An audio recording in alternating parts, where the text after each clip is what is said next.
Apabila berbicara mengenai negeri Kedah, kita tidak boleh menafikan fakta tentang lonjakan populasi, iaitu satu hal yang tidak boleh dinafikan.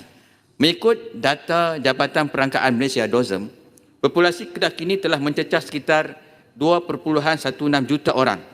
Dalam tempoh 10 tahun kebelakangan ini, kita melihat pertumbuhan penduduk yang konsisten.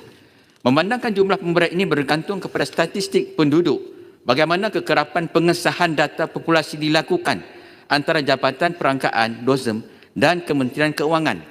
Adakah terdapat ruang untuk pelarasan interim atau interim adjustment dengan izin dalam tempoh 5 tahun jika berlaku migrasi penduduk yang mendadak ke sesebuah negeri bagi mengelak ketidakadilan fiskal?